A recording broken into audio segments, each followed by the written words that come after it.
Buenos días. ¿Cómo están?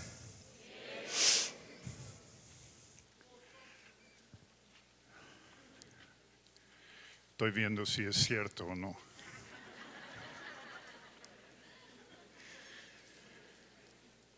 Pues ya casi llegamos al punto de saturación, ¿verdad? De tanto oír y tanto estar sentado. Yo le dije pues ya me siento como los de los pompis aplastados.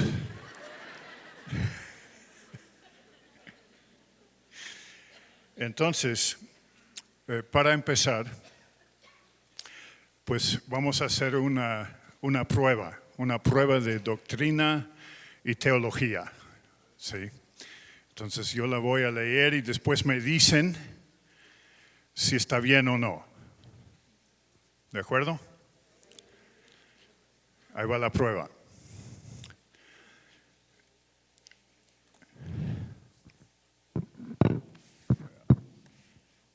Organizar un poco mejor. Ahí va. Hubo un líder entre los fariseos llamado Nicodemo, que por la noche se fue a Jericó. En el camino se cayó en pedregales y brotaron espinos y le ahogaron. Entonces dijo: me levantaré e iré a la casa de mi padre. Mientras iba en el camino se subió a un sicómoro, porque iba pasando el rey Salomón con su esposa Gomora. Ellos le invitaron a ir al arca para ver a los animales y buscar consejo con Moisés. Salió con ellos de viaje montado sobre un camello y pasó por el ojo de una aguja. ¿No está bien? Pasando cerca a un árbol se quedó colgado por los cabellos en una de las ramas bajitas. Quedó colgado 40 días y 40 noches y después tuvo hambre. Entonces le llegaron los cuervos y le ministraron, trayendo por la mañana 2 panes y por la tarde 5 peces. Mientras estuvo ahí colgado, llegaron 3 magos, diciendo que habían visto su estrella desde el oriente y querían regalarle a su esposa Dalila unas tijeras para cortarle el cabello. Los magos le invitaron a viajar con ellos a Jericó para ver a Herodes. Llegaron a la ciudad, vieron un muro muy grande y la esposa de Herodes sentada encima. Entonces gritó: echadla para abajo. Y le contestaron: ¿cuántas veces? ¿Hasta 7? Y contestaron: no, sino hasta 70 veces 7. Por eso fue que la tiraron 490 veces y se reventó en medio de ellos.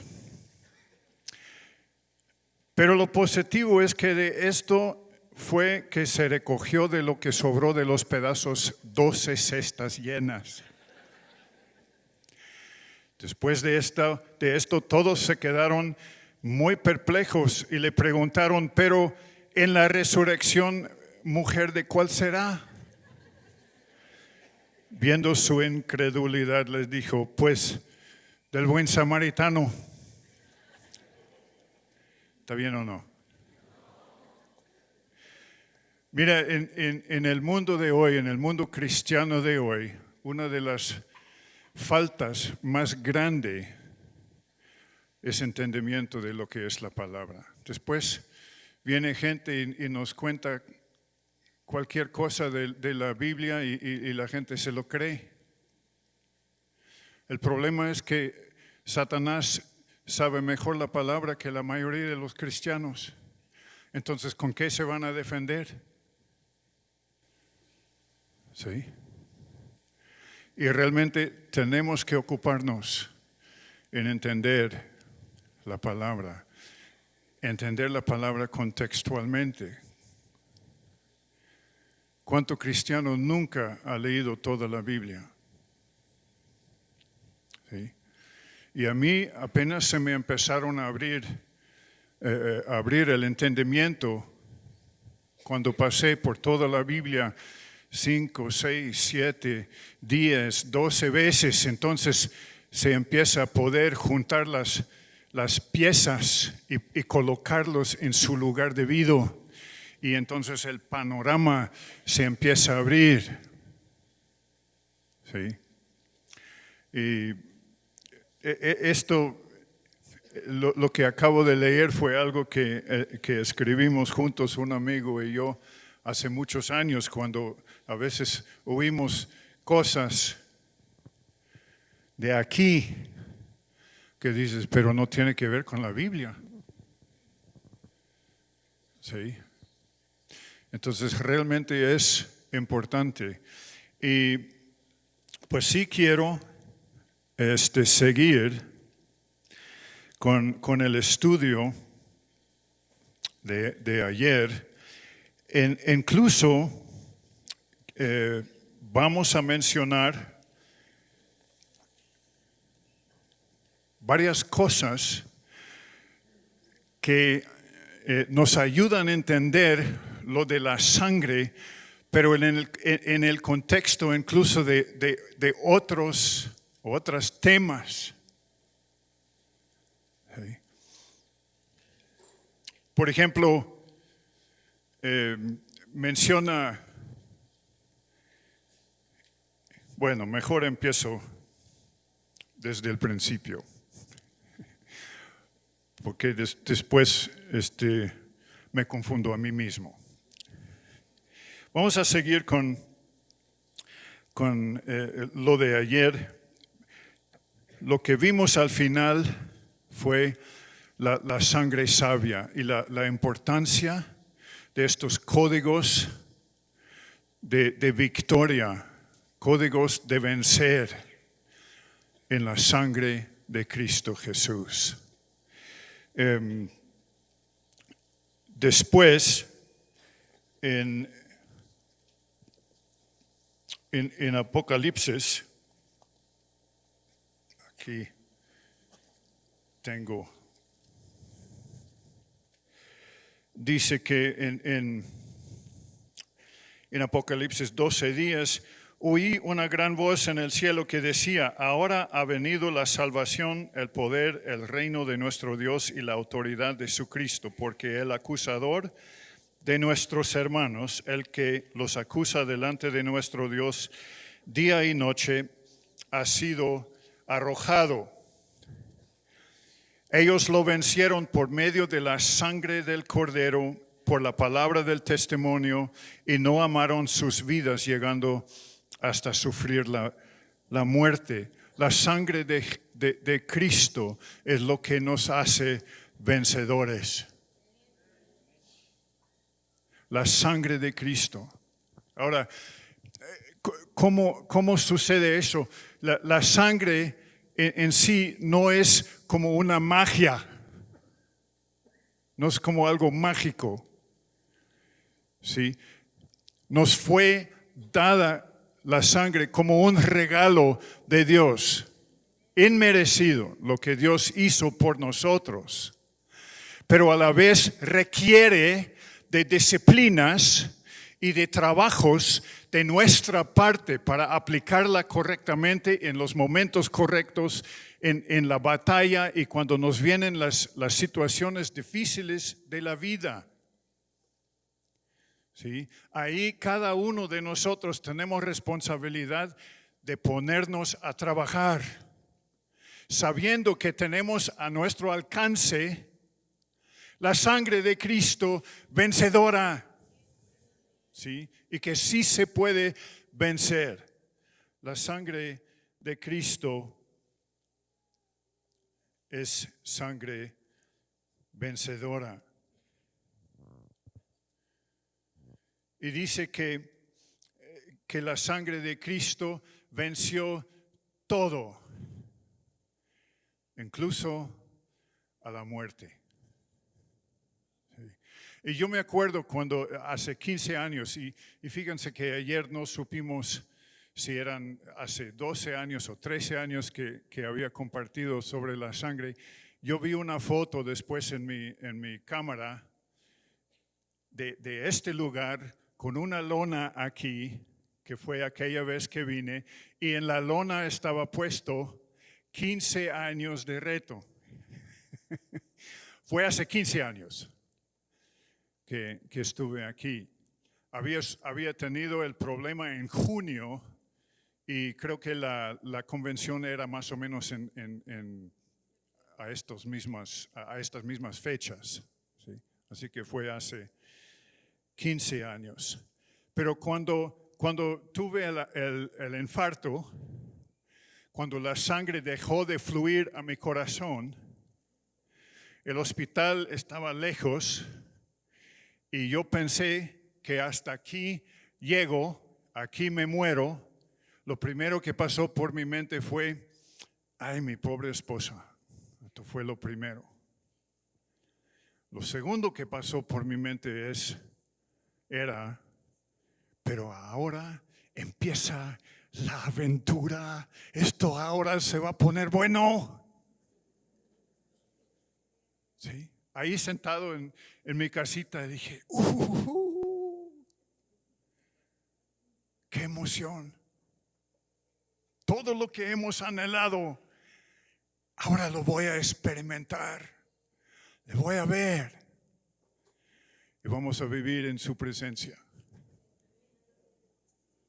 Pero los doctores me arreglaron.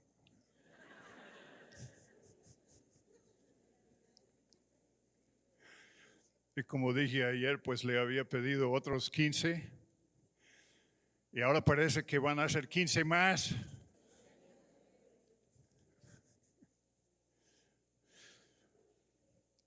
Bueno, la sangre.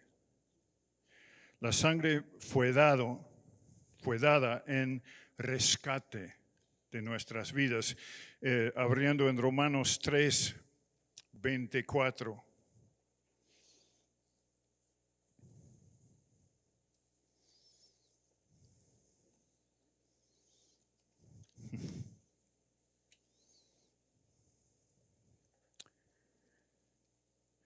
Siendo justificados gratuitamente por su gracia por medio de la redención que es en Cristo Jesús, a quien Dios exhibió públicamente como propiciación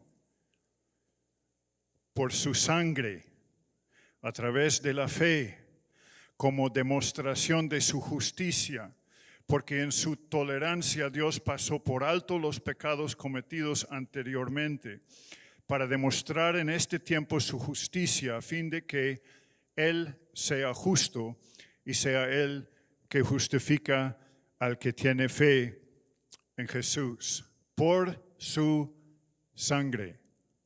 Ya tengo calor.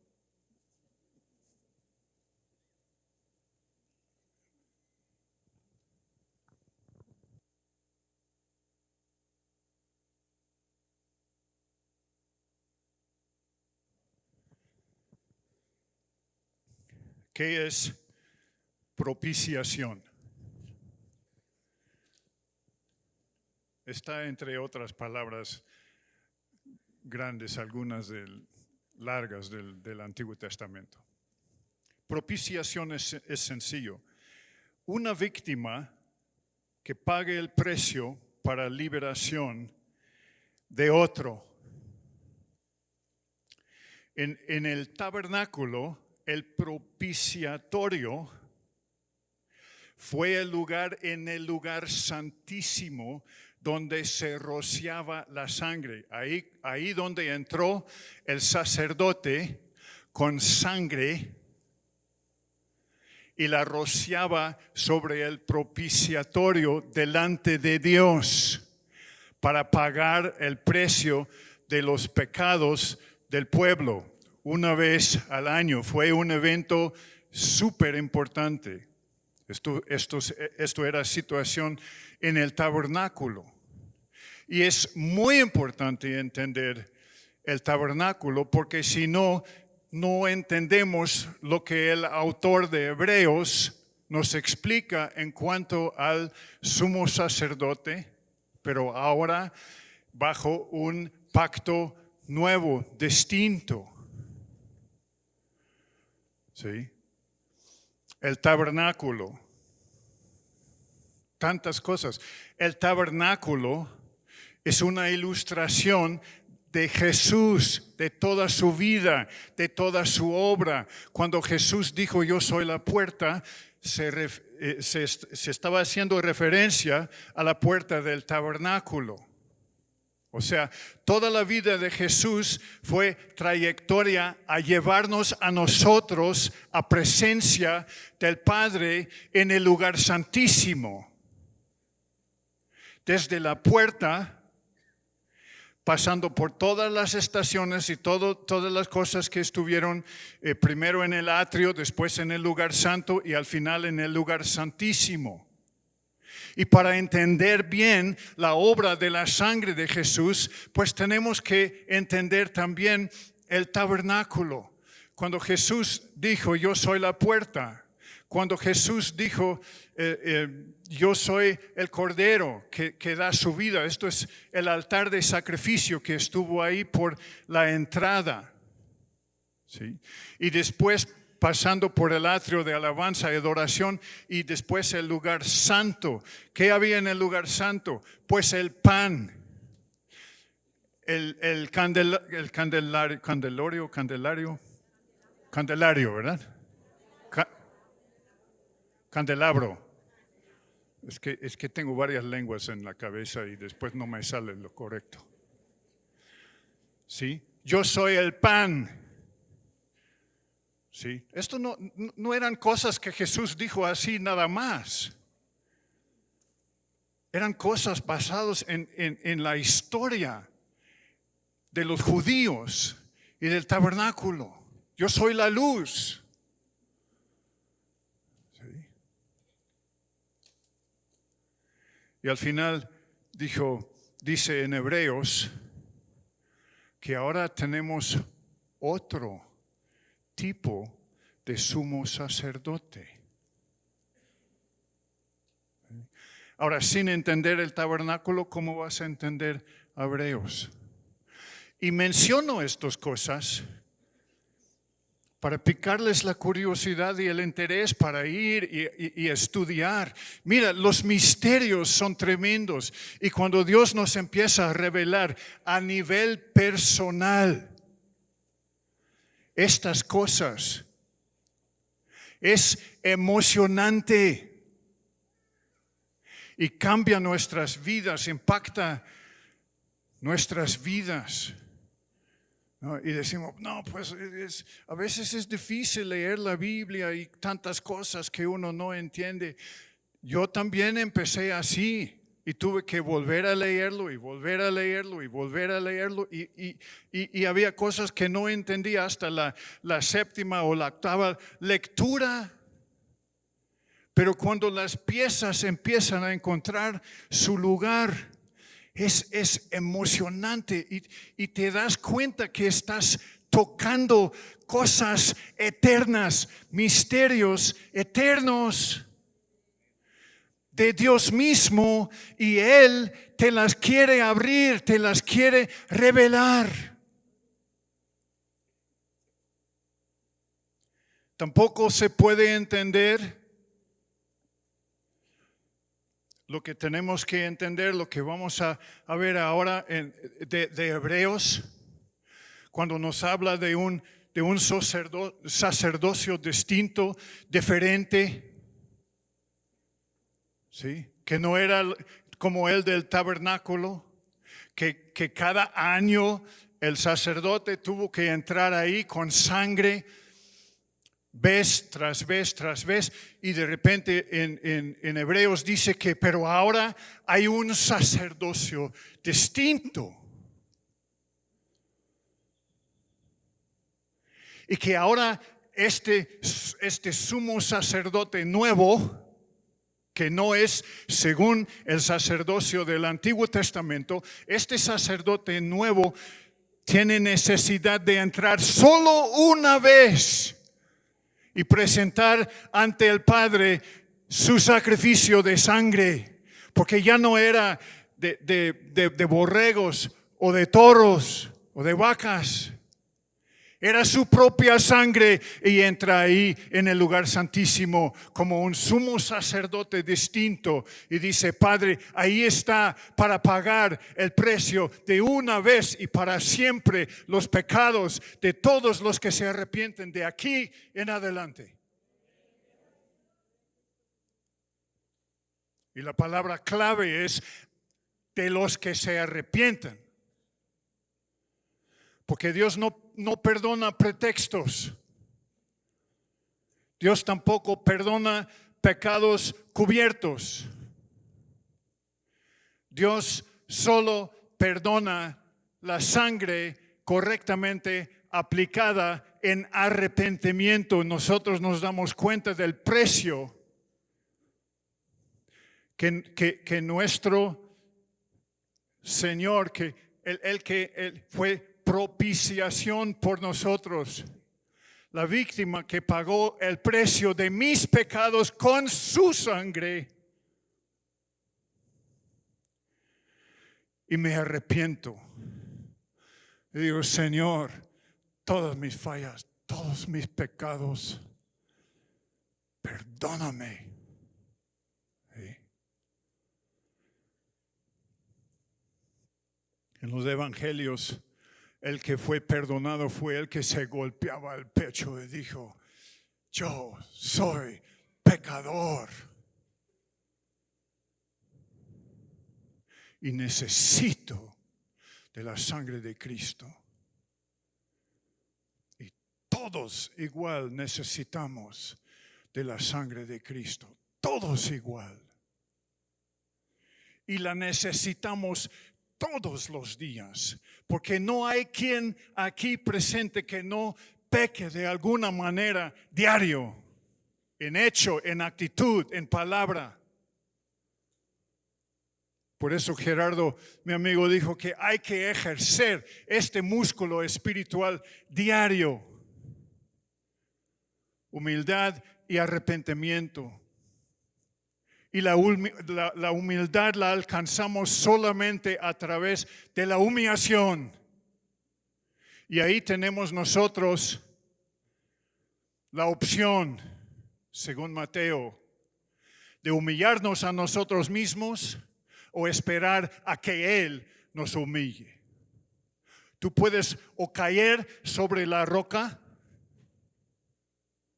o puedes esperar hasta que la roca se te cae encima.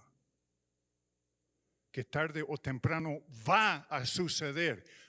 Escoge tú.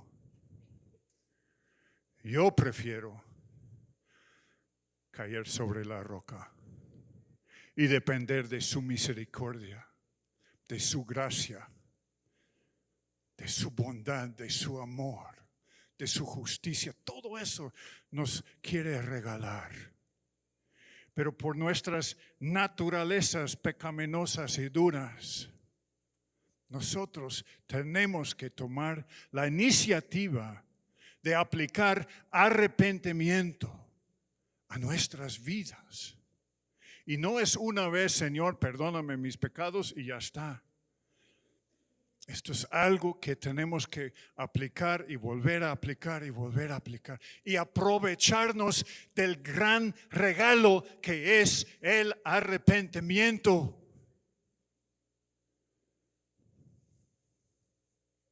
Y este nuevo sacerdote, este nuevo tipo de sacerdote no es tan nuevo. Empezó en Génesis 14. Incluso ahí en Hebreos nos habla, y aquí nada más es otro puntito para picarles la curiosidad y decir: híjole, qué hermosa es la palabra. ¿Quién aparece en Génesis 14? Cuando Abraham llegó de la guerra de los 5 reyes? Melquisedec. Ajá. ¿Quién era Melquisedec? Dice que rey y sacerdote. Rey, sacerdote. Y dice que Abraham le rindió culto. ¿Pues quién fue? Si en Hebreos después dice que este sacerdote que ahora tú y yo tenemos, que entra al lugar santísimo con su sangre para pagar el precio de nuestros pecados, es sumo sacerdote según el orden de ¿quién? Melquisedec. Otra pista.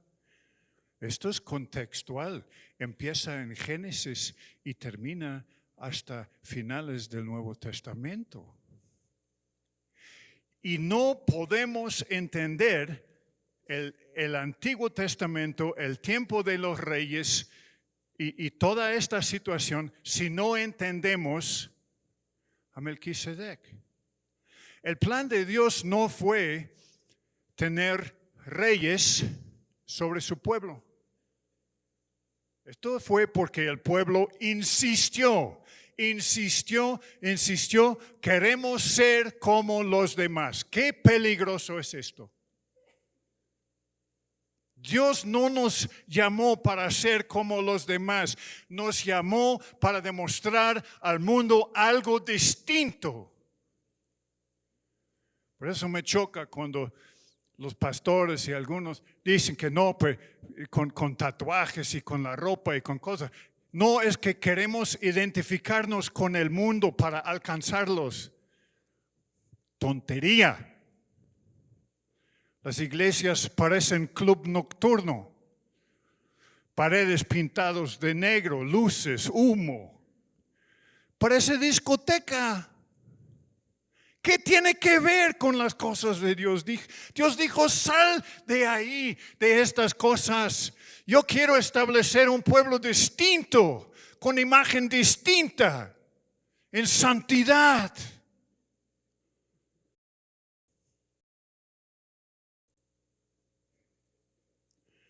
Que Dios nos ayude. Son días peligrosos. Y tenemos que ser distintos. Porque tenemos un sumo sacerdote distinto, según el orden de Melquisedec. Resulta, nunca se preguntaron, por ejemplo, y no me meto aquí mucho, pero para darles idea, entre Israel en el norte, Judá en el sur, hubo 41 soberanos. Depende de cómo se interpreta ahí todas las cosas. 41, 42, 40, hay algunos detalles que son un poco difíciles de discernir, pero yo me hice todo eso en varias hojas, todos los reyes, todos los profetas, todos los sumos sacerdotes que reinaron durante los reyes, y para que cuando yo leo Reyes y Crónicas, puedo seguir con mi papel lo que está sucediendo. ¿Sí? De estos 41, hubo una reina, no muy buena. Pero de estos 41 hubo tal vez 5. Ahí pueden leerlo todo y hacer llegar a su propia conclusión.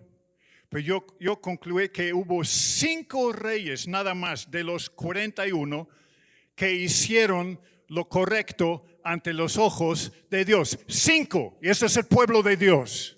Y algunos hicieron barbaridades que no se puede imaginar. 5 de 41 en el pueblo de Dios hicieron lo correcto ante los ojos de Dios. ¿Por qué? porque ya no querían funcionar según el orden de Melquisedec, que era rey sacerdote. Dividieron los oficios, sacerdotes aquí, reyes aquí. Poder sin santidad. Un desastre. Después en Zacarías, puede leer en 6, 9, mejor vamos a leerlo.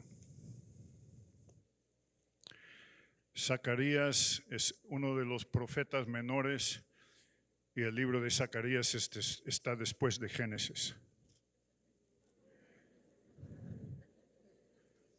Para que lo encuentren rápido.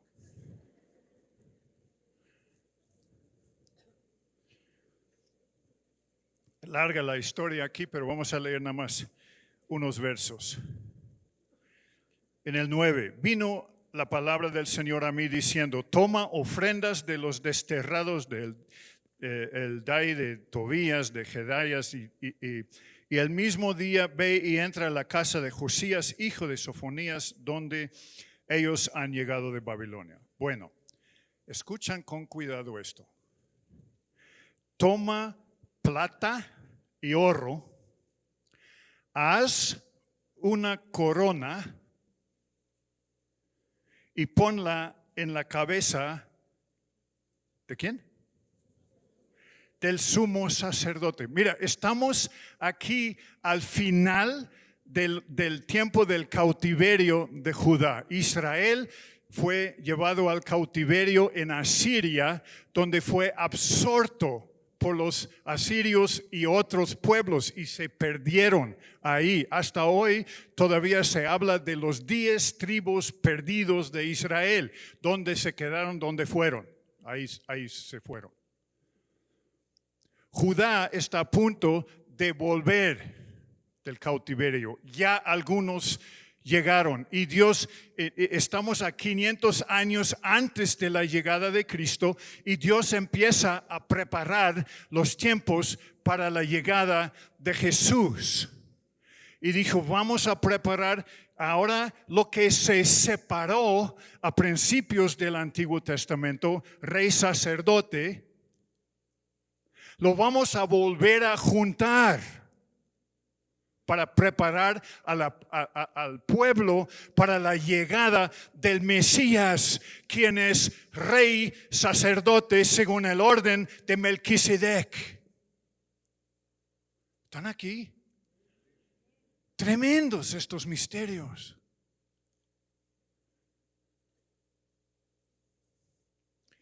Y con esto, muchas cosas en el Antiguo Testamento y en toda la palabra, las piezas empiezan a encontrarse y nuestro entendimiento empieza a crecer y nuestro agradecimiento a Dios y todo lo que hizo y preparó por nosotros empieza a crecer. Nuestra adoración se hace más grande. ¿Quién? Cantábamos hace años, ¿quién como tú, oh Señor?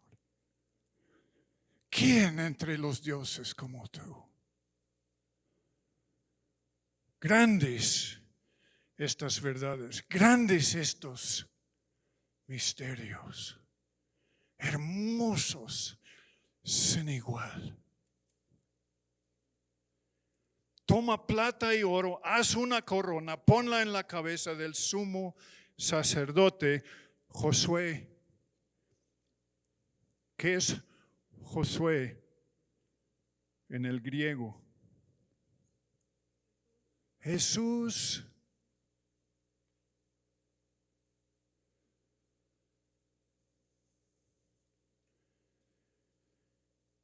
Así dice el Señor de los ejércitos. He aquí un hombre cuyo nombre es Renuevo. Profecías de Cristo desde Isaías. Porque Él brotará del lugar donde está y reedificará el templo, el tabernáculo del Señor. Sí, Él reedificará el templo del Señor. ¿Y qué vino diciendo?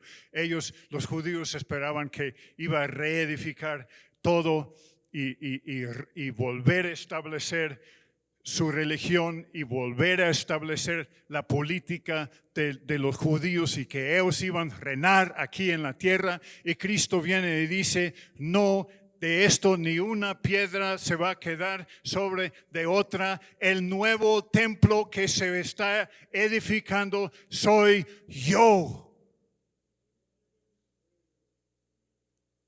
Soy yo, el camino.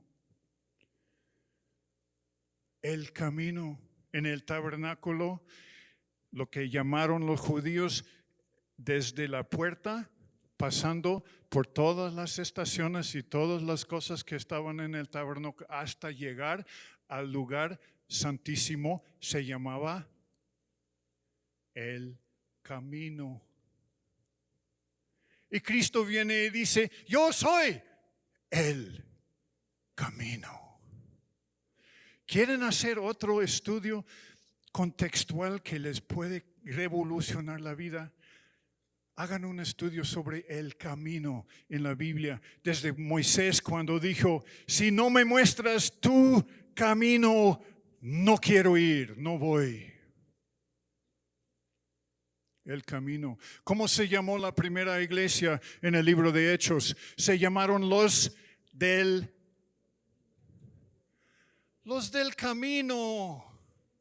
No fue así nada más un nombre de una iglesia. Fue porque entendieron que el camino era el camino al Padre en el tabernáculo hasta el lugar santísimo, donde ahora se nos abre la oportunidad de entrar ahí y disfrutar cada uno de nosotros por la sangre de Jesús, intimidad con Dios mismo.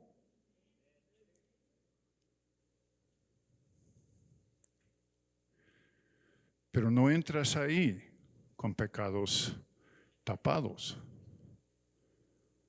con pretextos por los pecados. Tenemos que ser lavados de la sangre. Hay tantas cosas.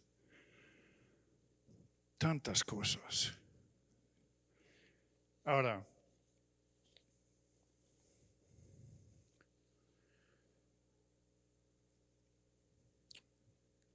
quiero tocar otro punto de la sangre, de la importancia de lo hermoso de la sangre de Jesús, y yo lo llamo la sangre compartida, la sangre vencedora, la sangre sabia, la sangre que nutre, la sangre que purifica, todas estas cosas. Pero ahora con unos versos vamos a ver si llegamos a entender lo que es la sangre compartida y cómo funciona. Y si nosotros no compartimos de la sangre de Cristo con Él, ¿sí?, entonces nuestras vidas no van a cambiar. Yo llegué a entender eso un poco mejor hace 7 semanas cuando me iban a hacer la cirugía. Y en el hospital me pidió el cardiólogo que buscara entre familia, amigos, conocidos, quién podría venir a llegar al hospital y donar sangre. Pero no sangre cualquiera, sino sangre según el mismo tipo que yo tengo. Porque en la cirugía se pierde cierta cantidad de sangre y de plaquetas y tienen que tener a la mano con qué reemplazarlo. Entonces, el tipo de mi sangre es A positivo, que también es un poco complicado. No hay tanta gente con A positivo. Incluso una de las curiosidades que nos dimos cuenta es que entre razas, culturas, hay tipos de sangre más predominante que en otras culturas.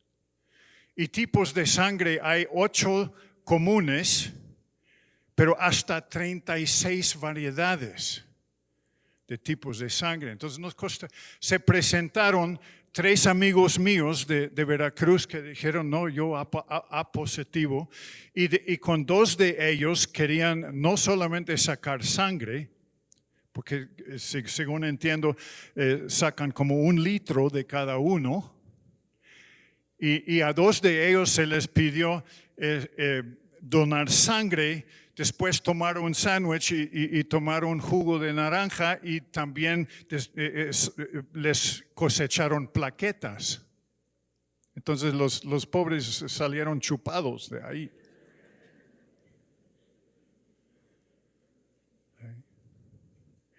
Y 2 más nada más donaron sangre. Y uno fue un totalmente desconocido, que yo encontré nada más 3, pidieron 4, entonces un amigo mío dijo, pues yo no tengo tu tipo de sangre, pero voy a buscar entre todos los obreros en el negocio. Se presentó uno que dijo, yo dispuesto, claro que con un poco de ayuda, ¿no? Se animó. 4 mexicanos donaron sangre para preservar mi vida. Y ahora me siento más mexicano que nunca.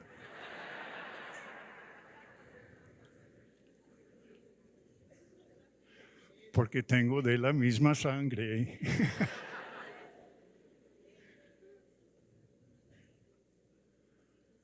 Sí. Y a ver qué me pasa en el grito de la revolución, ¿no? Y aparte, mi cumpleaños es el Día de la Bandera, el 24 de febrero. Esto es sangre compartida.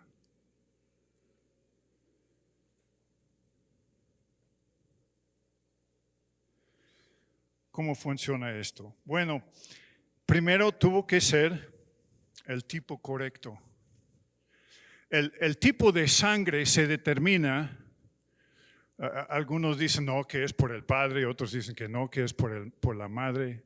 Es por los dos, igual. El tipo de sangre se determina igual del padre que por la madre.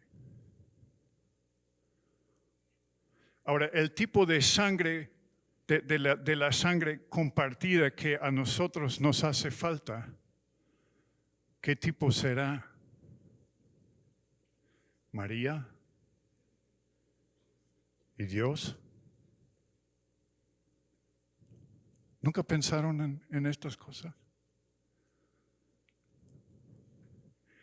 Es un tipo de sangre, punto y aparte. No entra de ninguna de las que hay aquí en la tierra. Por los misterios espirituales. Pero ese es otro tipo de sangre que Jesús llevaba. Bueno, esos son pensamientos míos. Ahí ustedes pueden formar sus propios.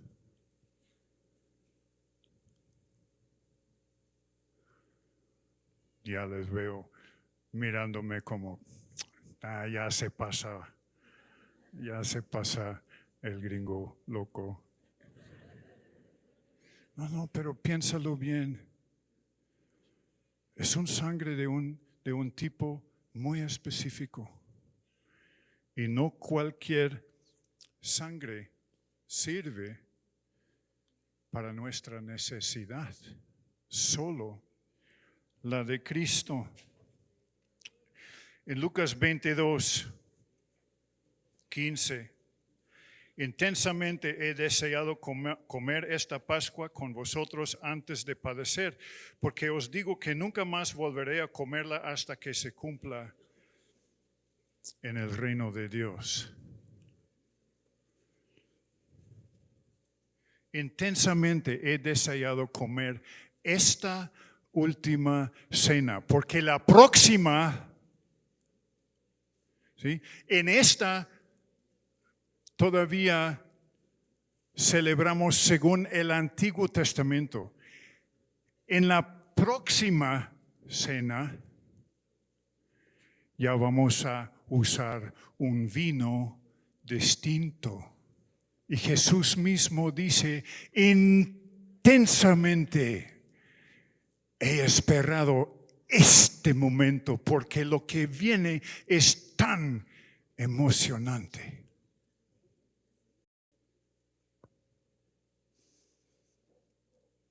Y habiendo tomado pan, después de haber dado gracias, lo partió y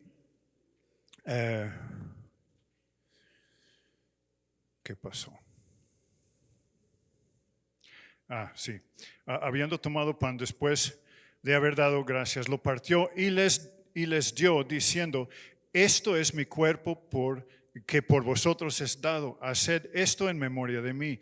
De la misma manera tomó la copa después de haber cenado, diciendo, esta copa es el nuevo pacto en mi sangre. O sea, la cena que están comiendo en este momento todavía no es la del nuevo pacto. Esto viene después de su muerte, cuando su sangre es derramada y ahora su sangre está al alcance de todos. Y dice que en la próxima vamos a tomar de mi sangre. ¿Sí?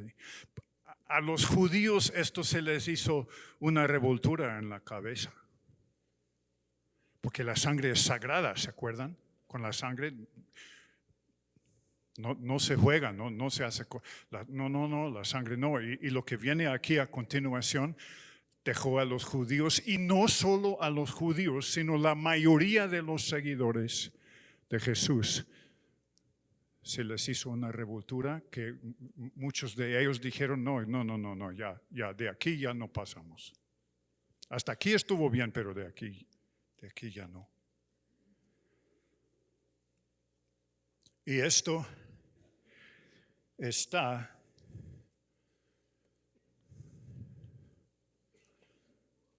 hoy en la mañana. Estuve viendo mis apuntes y empecé a escribir. Hice un relajo de mis apuntes y ahora casi ni yo puedo seguirlos, pero está bien. Juan 6.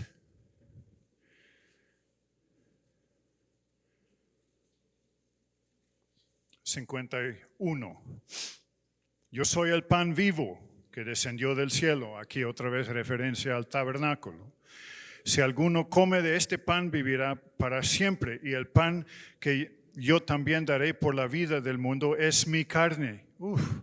Ya empieza. Y los judíos ya se empiezan a rascar la cabeza.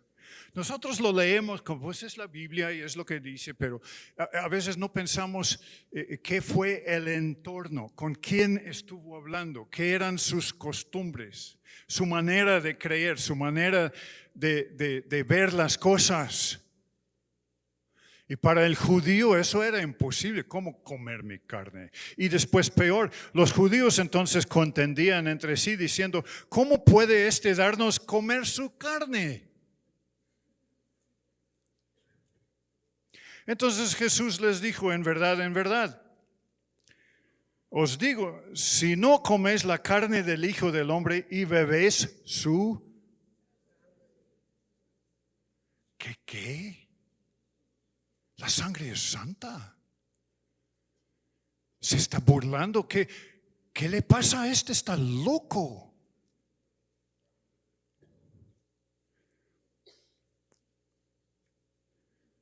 Si no bebéis su sangre, no tenéis vida en nosotros. Ahora, todos los misterios del Antiguo Testamento y todo lo que Cristo vino a hacer, se está llegando a una conclusión aquí, para abrir de aquí en adelante algo totalmente distinto y totalmente nuevo. Y tú y yo tenemos que comer de su cuerpo y beber de su sangre. Ya también les veo viéndome como los judíos vieron a Jesús.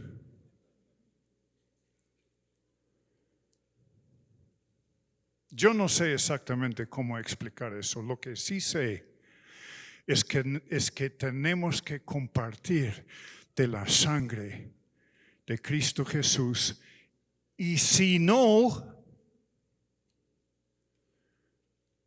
no tendréis vida. Cada uno de nosotros aquí. Beber, comer o no tener vida.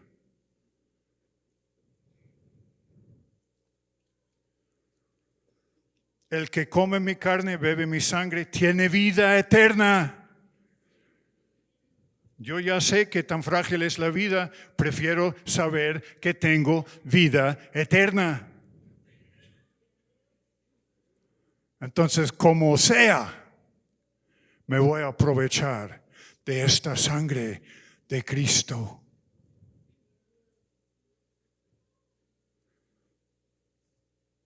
Y pues una de las maneras en que hacemos esto es celebrar la Santa Cena, que ahora la celebramos según lo que Jesús dijo, en su reino, entendiendo la obra y el poder de su sangre. Incluso hay religiones que creen que al tomar la cena y beber la copa, en el momento de tomar la copa, esto se convierte literalmente en la sangre de Jesús. Pues más o menos uno puede entender de dónde tienen este pensamiento.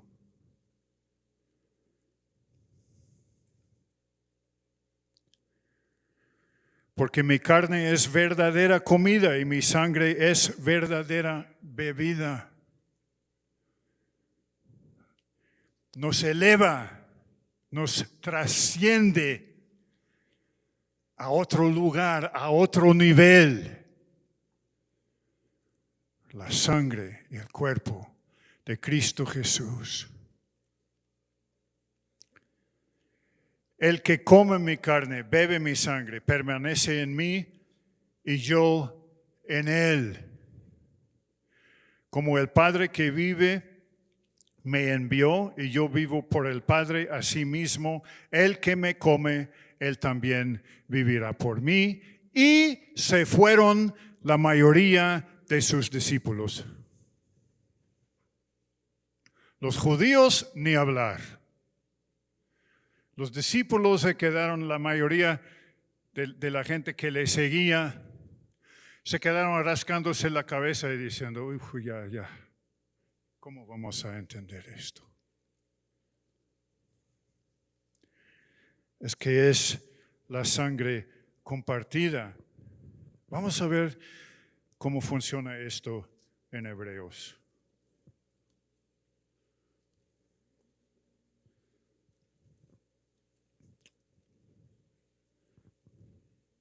Para los que ya se cansan, vamos terminando. Y esto solo significa que estamos un poco más cerca al final que cuando empezamos.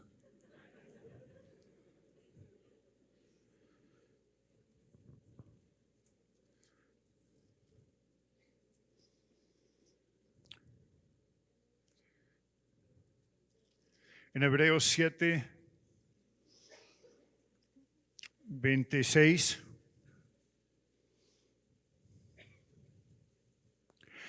Y aquí vamos a concluir lo que es la sangre compartida y vamos a ver si buscamos una aplicación personal que yo me puedo llevar a casa y aplicar y usted se puede llevar a casa y hacer una aplicación. Porque si no, pues estamos hablando en círculos y tenemos que tener, esto me sirve, esto me ayuda.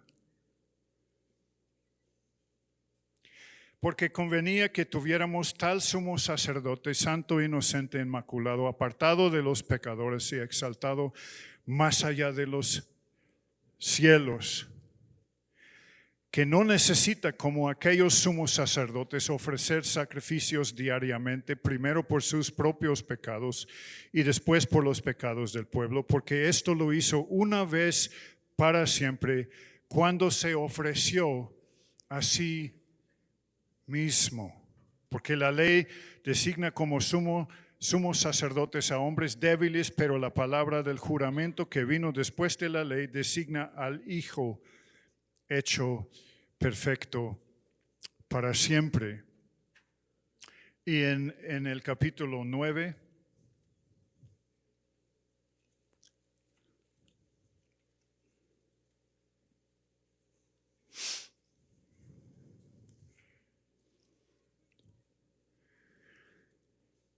y 10, 11.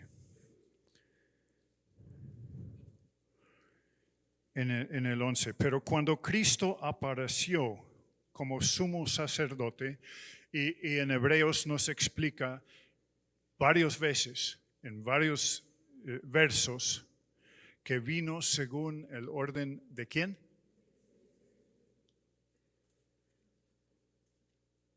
Melquisedec.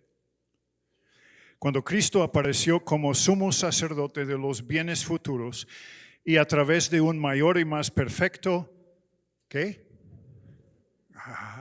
Ahora entendemos un poco mejor, ¿verdad? ¿O no? Bueno, entonces vamos a volver a explicar lo del tabernáculo.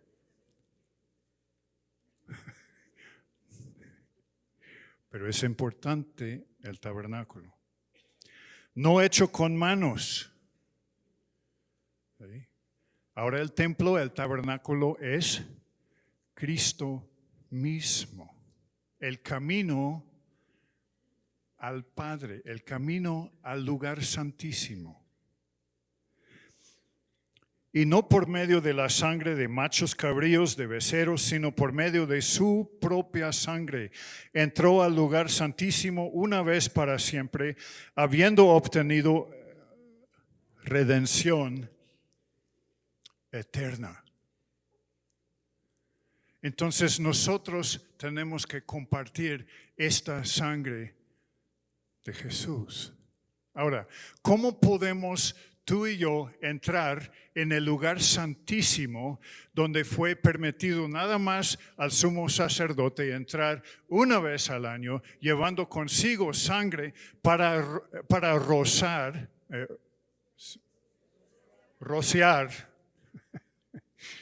fue el trombo.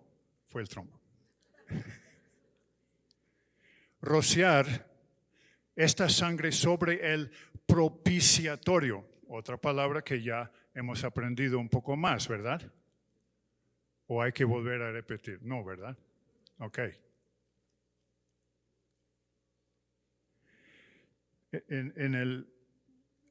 ¿Cómo vamos a entrar tú y yo ahí? Hay una sola manera. Una sola manera. Es que si tú compartes la sangre del sumo sacerdote,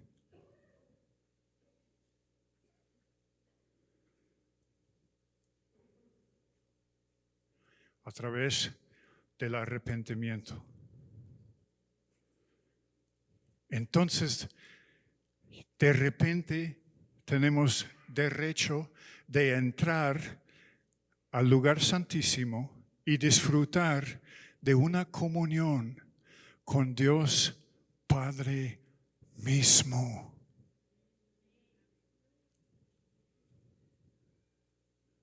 Esto es increíble. Lo que Dios preparó para nosotros a través de la sangre de Jesús.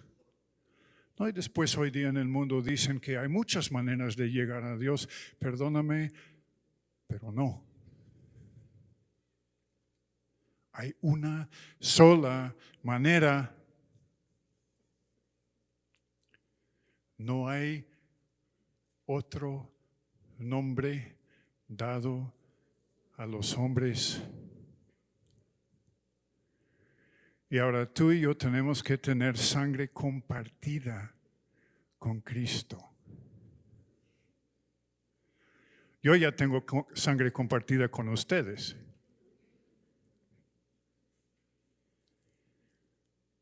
Entonces nos ponemos al lado de Cristo, que dice que ahora puede entrar. ¿Sí? Y tenemos que entrar solo. Pero no vamos solo. ¿Me explico? ¿Sí?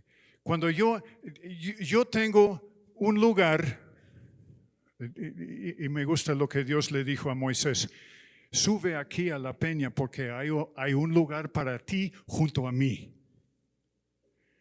¿Sí? No fue lugar para nadie más, solo Moisés. Entonces yo digo, yo también, esta es la roca, es Cristo, pago el precio. Yo también tengo un lugar que es solo para mí, para estar con mi Padre. Y es el lugar santísimo. ¿Sí? Ahí entro hasta sin mi esposa. Es un lugar secreto para mí y mi Dios y la intimidad que yo comparto con Dios. Y yo comparto toda la intimidad que yo tengo con Dios, con mi esposa y ella, lo que ella recibe de Dios conmigo. Pero llega un momento que dijo, ahora este es mi lugar. Este es mi lugar. Que mi Padre preparó para mí. Y ahí voy. Jesús, acompáñame, necesito de la sangre compartida, tú eres el sumo sacerdote, tú vas a rociar de tu sangre sobre el propiciatorio, tú eres el propiciatorio. Vámonos.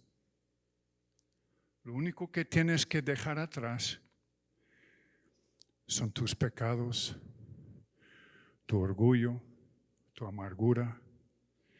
Todas las cosas que pueden bloquear el fluir de la sangre y provocar muerte. Falta de perdón es otro. Jesús dijo, si no perdonan, yo tampoco les voy a perdonar. Y si no reciben perdón, habrá muerte.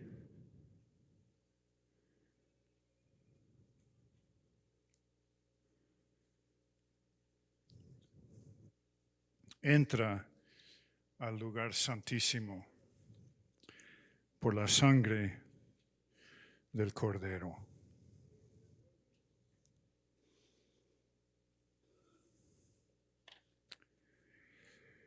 Pues hay más cosas, pero vamos a terminar aquí. Solo quiero mencionar una cosa más. Que así como Jesús comparta su vida, su sangre con nosotros, así también Él espera que nosotros compartimos nuestra vida y nuestra sangre para alcanzar a otros más.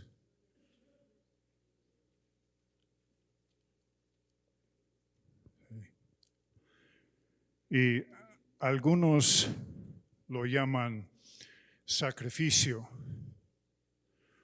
Yo me puse a pensar en eso y dije, para el cristiano no existe tal cosa, para el creyente no existe tal cosa como un sacrificio.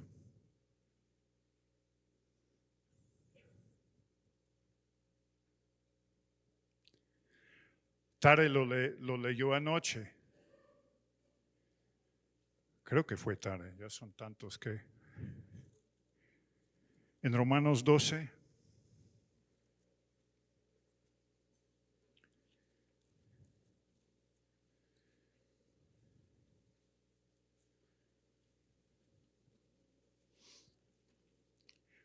Por consiguiente, hermanos, os ruego por las misericordias de Dios que presentéis vuestros cuerpos como sacrificio vivo y santo aceptable a Dios, que es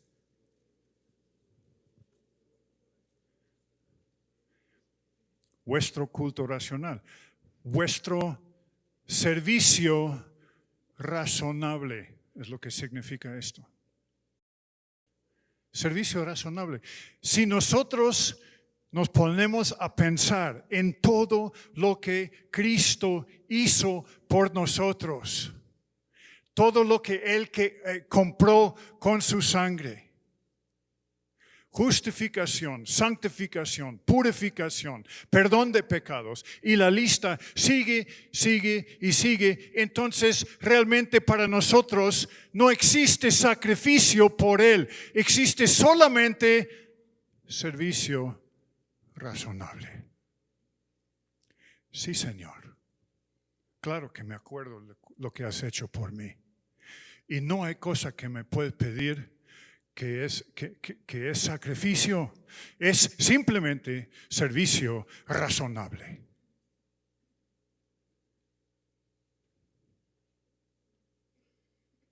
Ay, que han sacrificado tanto para el Señor. No, fue un servicio razonable por lo que Cristo ha hecho por nosotros. Y los que te dicen qué tanto hemos sacrificado por Dios, por lo general están buscando una ofrenda.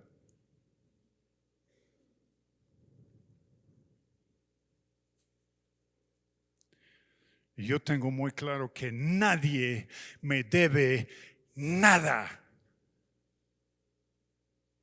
Y que yo tengo una deuda con los demás. Por la sangre de Cristo.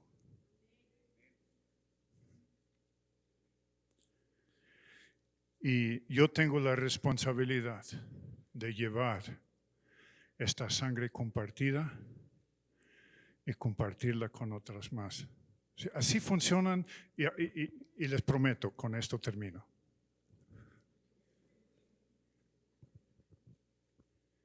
Así funcionan las vacunas. Las vacunas despiertan en las células blancas un código químico para la enfermedad, sí, que existe. Por ejemplo, aquí cuando llegó Cortés, y entre los soldados suyos hubo algunos con viruela, y cuando se fueron aquí hacia el sur, murieron.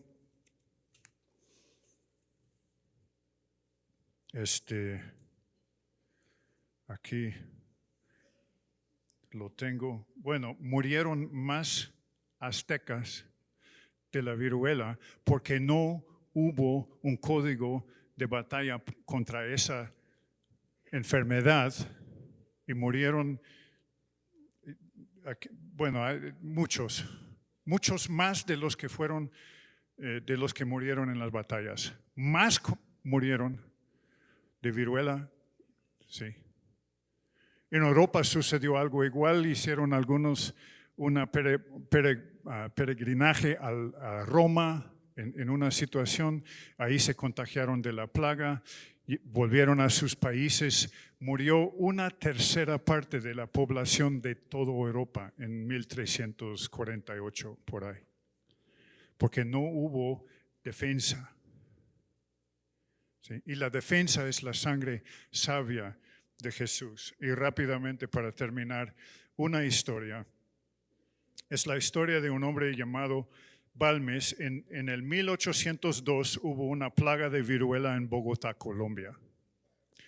Siendo ya colonia, piden ayuda al rey Carlos de España.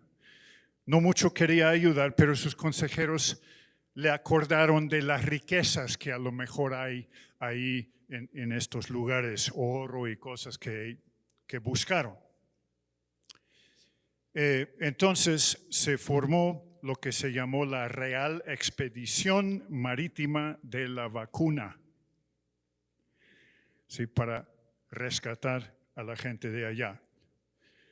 Entonces este médico de Balmis se llama, escoge 22 niños de un orfanato de La Coruña. Coruña está por encima de Portugal en España. Vacunó 5 antes de partir, 5 niños antes de partir. Ya tienen sangre sabia, estos 5. El resto en cadena hasta llegar a Colombia.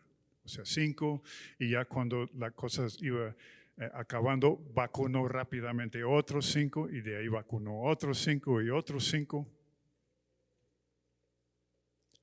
Cosechó células sabias de cada niño conforme se enfermó, de las costras que se formaron hasta llegar a Venezuela, justo a tiempo con el último niño. Ahí vacunó otros 28 niños, con los cuales pudo vacunar 12,000 personas en Venezuela. Y de ahí para Bogotá vacunaron todos, y así siguió, se dividió el equipo. Algunos fueron a Perú, Argentina, México y hasta las Islas Filipinas. Al final se hizo una cadena que circuló al mundo con una vacuna que tocó y salvó muchísima gente en todo el mundo. La sangre de Cristo compartida es la sangre que a nosotros nos toca llevar a donde sea que vayamos. Con la idea de que esa gente no tiene una defensa, se les tenemos que dar una defensa para el pecado y para la destrucción que hace el pecado en nuestras vidas. Y así como Cristo comparte su sangre para nosotros, para darnos acceso a todo lo que Dios ha hecho, así también se requiere de nosotros nuestra vida para difundir ese mensaje en donde sea que Dios nos lleve.